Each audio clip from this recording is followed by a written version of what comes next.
Welcome to the With Interest summer season. Today, you'll be hearing something a little different, an episode from CPA Australia's leadership strategy and business podcast, In the Black.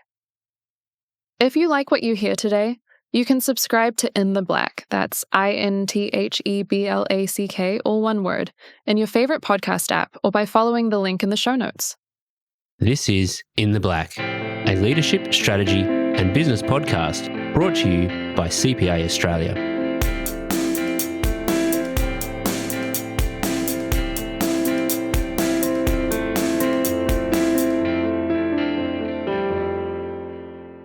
Welcome to In the Black. I'm Belinda Zora McConnell, and today we're talking to Brendan O'Connell, FCPA, about ethical intelligence.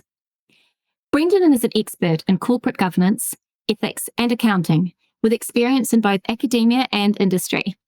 He's a member of the Ethics and Professional Standards Centre of Excellence at CPA Australia and an academic who has done extensive research with over 2,900 citations listed in Google Scholar. He has consulted for governments and corporations. His research focuses on corporate scandals and ethical issues. Welcome to In the Black, Brendan. Thank you, Belinda. It's great to be here and I'm looking forward to our session together. Now, we hear a lot about different types of intelligences these days. So can you give us an overview of what ethical intelligence is and explain how it's different to other types of intelligence?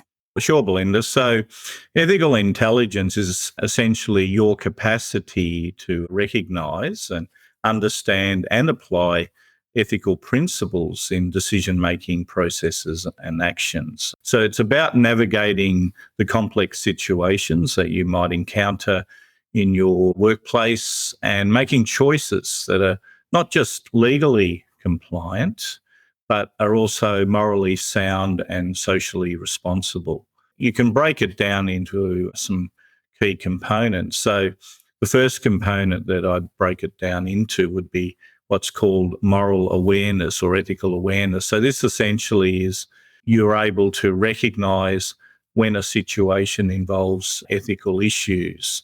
And you might think that should be obvious, but there's a lot of grey things that occur on a day-to-day basis in your job. And some people won't see necessarily that there is an ethical issue at play or potentially at play. So it's that ability to be aware there could be an ethical dilemma that needs to be addressed. Ethical intelligence is also linked to what we call ethical reasoning, which is essentially your ability to analyse situations from an ethical standpoint and weigh different moral principles such as fairness, justice, empathy, etc., to determine the right course of action in the given situation.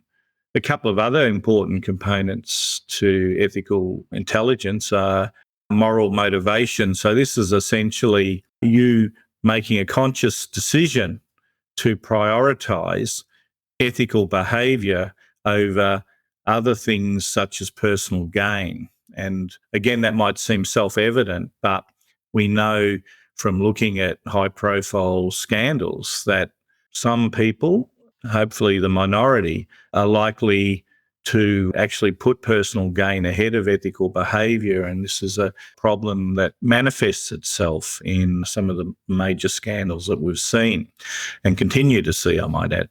And then the other component there that I wanted to mention was moral action.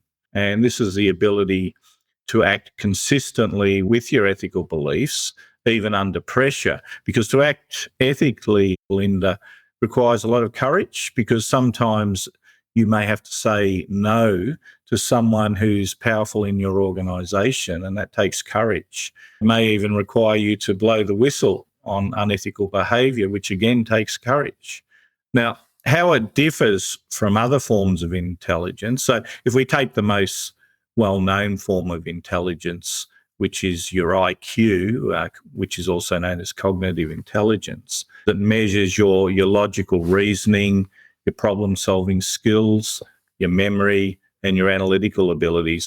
There we're focusing on problem-solving skills, logical reasoning, memory, analytical abilities. But that's quite different to intelligence that's focused on your ability to navigate moral dilemmas and make decisions that align with ethical principles and to understand the impact of those decisions on others. So you can see it's quite different, even though they're both requiring intelligence as such.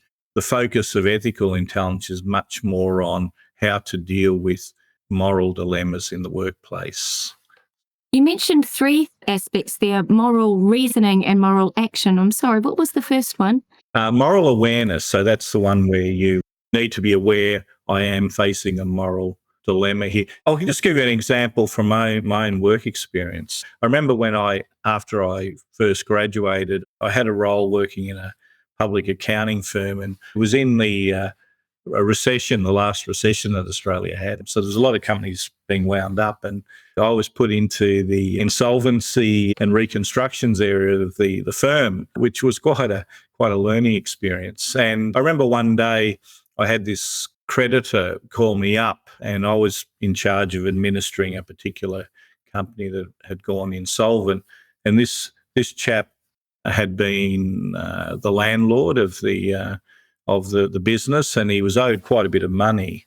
And he rang me up. He said, I've got this debt owed by this company, and I understand that there's not many assets, but the good news is I've got debtor's insurance. And what debtor's insurance is that essentially if you have a debtor that doesn't pay, you can make a claim on the policy and get a refund. When he rang me, he said to me, what's the amount that you've got on the books there that's owed? And I told him the figure, maybe it was 50,000. And he said, okay, when you fill out the form, because he wanted a form from me that was signed saying that this was the amount owing. When you fill out the form, can you make it 60,000, not 50,000? And I thought for a minute, and I thought, this chap is asking me to commit fraud here, insurance fraud, isn't he, to misrepresent the amount owed. So that's moral awareness, isn't it? Because someone else might say, that's not a problem, I'll put 60,000 and not think too much about it. So moral awareness is pretty important. Yes, but such a challenge for someone early in their career. So, of course, finance professionals and accountants are expected to always act ethically, and of course most do. But how can such professionals use and develop that ethical intelligence that you've just discussed to become ethical leaders and thereby influence the behaviour of their clients, perhaps akin to the situation you just described, but also their employees, their colleagues? Sure. Well, I think it's really important, Belinda, that we keep up to date with ethical standards. And we're going to talk a little bit later about APES 110, which is the main ethical standard that CPAs have to follow. But the thing that people have to realise is that these standards change over time. So when you do the CPA program, you learn about the standard. And I think, unfortunately, a lot of people think once they've studied that once, they never need to look at it again. But we do know that there's been a lot of changes made to that standard over the years. So it's really important to keep up to date on ethical standards as they progress. And as I speak, there's changes being made to the ethics standards around the use of technology and artificial intelligence that perhaps a lot of accountants are blissfully unaware of at this stage. So keeping up to date, I think, is really important with the standards, because they really do set the benchmark and the guidance, if you like, for CPA to undertake their job in an ethical fashion, because they really focus on key principles, which we'll talk about later. So keep up to date with changes in laws and regulations and best practice. That's really important. Train yourself to recognise potential ethical dilemmas that occur in the workplace. There was one survey done a few years ago of CPAs in Australia, and it found that 50% of them had encountered an ethical dilemma in their career to date. So the chances are very high, 1 in 2, that you, in your day-to-day work, at some point will come across an ethical dilemma. So you need to train yourself to recognise those. Training yourself would be doing things like understanding what potential conflict of interest might look like in your job, or understanding what a breach of confidentiality might look like in your job. Some of the other things you could probably do is reflect a bit on your past decisions that you've made and be your own worst critic, if you like. And also to think about things from a multiple stakeholder perspective as well, because when we make a decision, we affect a lot of different stakeholders. So if you're a management accountant working in a company and you're analysing whether the company should close a factory, then there are going to be multiple stakeholders affected by that, and you need to recognise that when you're doing that analysis and take all of their considerations, their impacts into play when you do your analysis. And in terms of leadership, I think it's really important to promote an ethical workplace, to have high ethical standards. Most organisations that are reasonably large will have actually an ethical code of conduct. But ethical codes of conduct are only useful if they're actually followed and the staff get the message right from the top of the organisation that ethics matters and it's the top priority. Because if they get a feeling that perhaps making money is more important than ethical conduct, then that can become a situation that really will, over time, eat away at the ethical conduct of the organisation. You also should, as a leader, try and create a safe environment. So what we mean by that is if someone's got an ethical dilemma, there should be policies and procedures in place about how to deal with that. So, for example, having a whistleblower hotline is quite common now in a lot of organisations, and the whistleblower hotline should be manned by an independent party, ideally someone external to the organisation, because people want to feel that if they do report unethical behaviour, that they will not be subject to revenge, if you like, from the party who they're reporting. So we need to create a safe environment for them. So these are some of the things that we should be looking to do. From a practical perspective, are there tools or techniques that people can use for ethical decision making, particularly while they're perhaps early in their career and they're developing their ethical intelligence? Now, I've heard of the American Accounting Association ethical decision making tool. Would you be able to speak to that? Yeah, sure. Well, I think the American Accounting Association ethical decision making model is a really good one because it's simple and easy to apply, but it really works. So essentially, Belinda, it consists of 7 steps. So when you face what you might think is an ethical dilemma, you just walk yourself through the 7 steps. So just to give you a brief overview of the 7 steps, the first thing you need to focus on are what are the facts of the situation that you're looking at. So you need to get a thorough understanding of the situation you're facing, including all relevant facts. And it's a good idea to write that down, not just formulate it in your head. So the first step, get your facts right. Then the second is to write down what are the ethical issues related to this situation. So you need to really clearly identify and define the ethical issue or problem and specify all individuals and other stakeholders who might be impacted by this situation. Then the third step is what are the norms, principles and values related to the case. So we need to think about the standards, rules and beliefs that will help us be guided in making ethical decisions. So we get these mainly, in our case as accountants, from the APES code of ethics, because we look at the fundamental principles of the code.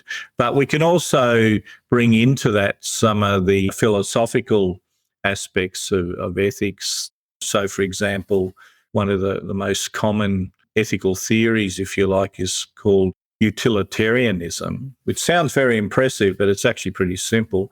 What utilitarianism means is that we should take the ethical action that provides the greatest good for the greatest number of people.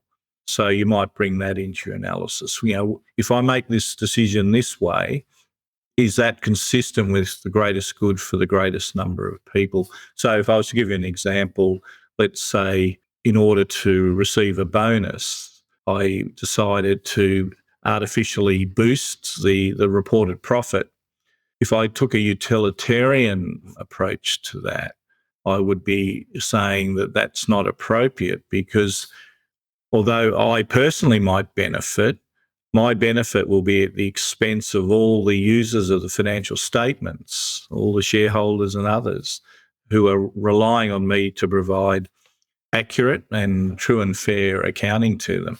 So that's the third step. What are the norms, principles, and values related to the case? Then the fourth one is, what are the alternative courses of action? So I should write down what are the different actions I can take. And there might be quite a few of these. There might be 6 or 7 different actions I could take given a certain dilemma. Then the fifth one is, what is the best course of action out of those alternatives that is consistent with those norms and principles and values that I mentioned earlier? Once I've written that down, I can then move to considering the consequences of each possible course of action.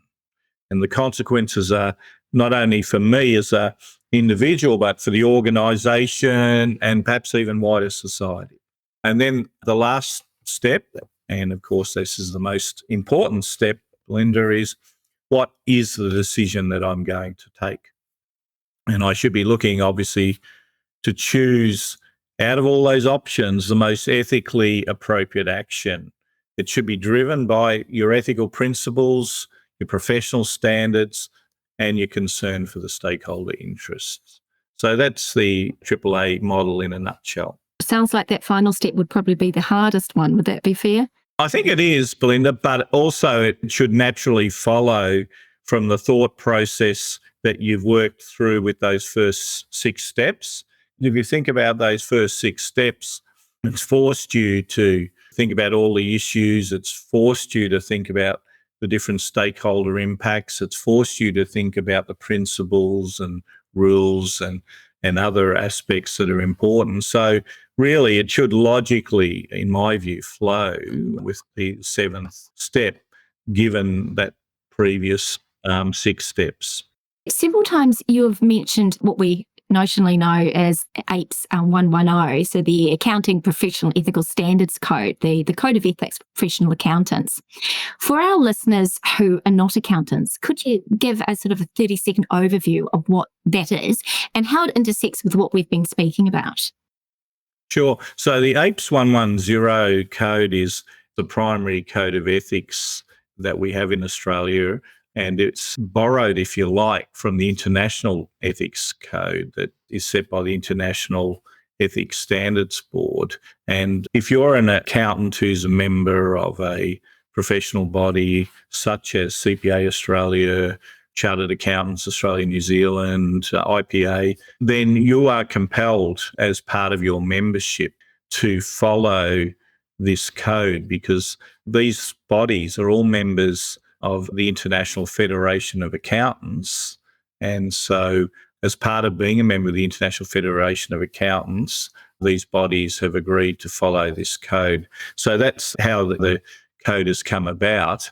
And in terms of the code itself, I think the important thing to really understand are the 5 key principles. So we've got integrity, objectivity, professional competence and due care, confidentiality, and professional behaviour. So whenever you face an ethical decision, you should think about those 5 principles. Am I in danger of breaching any of those 5? In fact, it might be that I'm in danger of breaching more than one of those principles with a particular action. So you need to really think through them. And the code goes into great detail about each of these 5 principles and what you should do when confronted, if you like, with a potential breach of one of those principles. Now, your substantial academic research has focused on corporate scandals and ethical issues. Can you give us some examples of how people have gone awry and ended up in trouble? And I guess most importantly, do you have any tips on how people and our listeners can be on the lookout so they can avoid ending up on the front page? Yeah, sure. Thanks, Belinda, for that. And having studied this area now for probably close to 30 years, there's some real common themes that come through. So I'd just like to share with you some of them. The first one, often your major accounting frauds actually start off being small mistakes, if you like. So, say an accountant makes a small mistake and then they try and cover up that small mistake. And then over time, that small mistake escalates as the accountant becomes more desperate. So essentially, a small mistake and trying to cover it up ends up in being a major fraud, a major cover-up. And so it's a gradual process often. And so I think the lesson out of that kind of situation is don't ever try to cover up your mistakes. Own up to them. If they're small mistakes, they can be easily fixed anyway, and then you won't risk going down that slippery slope of major fraud. So that's the first one. The second one, which I think is really important, is the culture of an organisation, the ethical culture. And this really comes from the top. It's really about tone at the top. What is the ethical culture of the organisation like? For example, is unethical behaviour ignored or tolerated? If this is the case, then these are real red flags. And we know from some of the most high-profile frauds and corporate scandals, corporate collapses, that the organisational ethical climate or culture is not up to standard. And this is a real problem. So really, the leadership of the organisation must put ethics right at the top of what they expect of not only themselves, but all of their employees. And if someone breaches it, they shouldn't just get a slap on the wrist. They should be made very accountable for their actions. So culture is really important.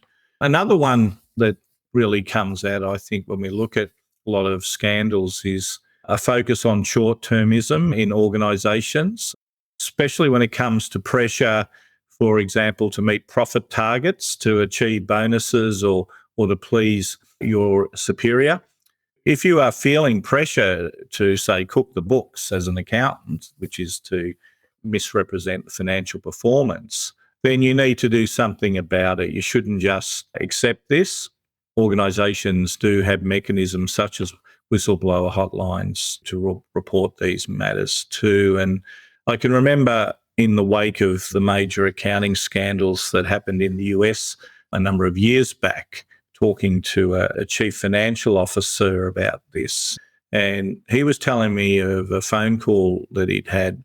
And he was, in quite a responsible job, obviously, as the CFO. And he had a call that came from the chair of the audit committee of his company. And his company was a huge company. It still is today. It was a publicly listed company. And he never really talked to the chair of the audit committee before much. And the guy rang him up and said, "Look, I'm just calling you to say that we've got a really strong focus on having our financial statements not misrepresent how we're doing. And so if anyone in the organisation puts any pressure on you to do something with the accounting that you're uncomfortable with, I want you to come straight to me. Here's my number, call me direct. Don't tolerate it, come straight to me." And I thought that was a really good example of a senior person in the governance area of an organisation who's sitting on the board of directors who is saying ethics really matters right at the top of this organisation. So I think that's another interesting lesson. Another one that is kind of sad really, and I've seen evidence of this myself, accountants who might develop, say, a gambling problem or a drug problem are highly represented in white-collar crime cases. So if you as an individual feel that any of these types of areas are becoming a problem for you, you should seek out professional help. You do not want to ruin your life by doing the wrong thing to feed, say, a gambling or a drug problem. This can end up in the worst possible situation for you, even jail.